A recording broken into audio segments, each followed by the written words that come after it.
Magandang tanghali guys. Ayan na guys.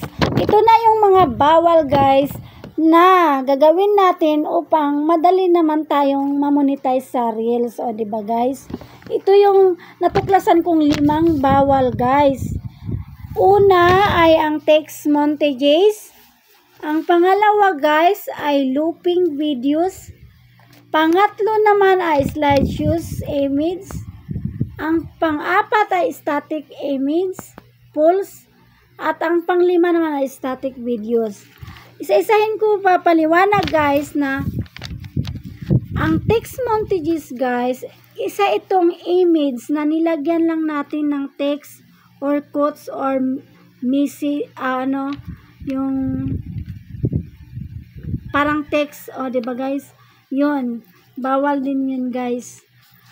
Ang naman guys, yung looping videos naman, ito yung maiksing videos guys na paulit-ulit na nag-view, na inulit-ulit lang natin na nag-view ang na yun, videos na yun dahil maiksi lang siya, diba guys? Kaya bawal yun guys. Ang pangatlo naman guys ay yung slideshows of image, yung maraming mga picture natin tapos nilalagyan natin ng music, ay bawal din pala daw yan guys. O diba guys? At ang pang-apat guys ay ang static image pulse. Ito naman yung may patanong sa pamagat natin, diba guys? Minsan may patanong tayo. Halimbawa lang guys yung chicken or cow. O diba? Patanong syempre maraming magko-comment kung anong gusto niya, chicken or cow, diba? Yun guys, parang patanong ay bawal yun guys, diba? At ang pang-5 naman guys ay ang static videos. Ito naman yung picture na ginawang reels, diba guys? Ay bawal nga yun guys. Pero guys, kayo pa rin ang masusunod guys ha. Ito ay tips ko lang sa inyo. Kayo pa rin ang masusunod kung susundin nyo ang tips ko o hindi. Kayo pa rin ang mag-decide. O diba guys?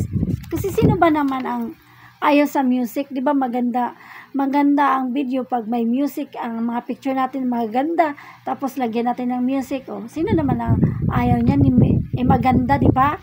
O, pero guys, itong tips ko guys ay kayo pa rin ang masusunod kung sundin nyo o hindi. Sinishare ko lang guys. Yun ay mga bawal upang mabilis tayong mamonetize sa Reels. O, yun lang guys. Sana may natutunan kayo sa aking tips ngayong araw na to.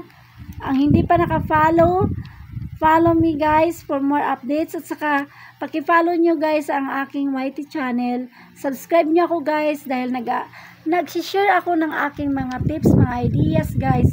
Diba? Upang madagdagan ang ating mga kaalaman. Diba guys? Yun lang guys. Sana may natutunan.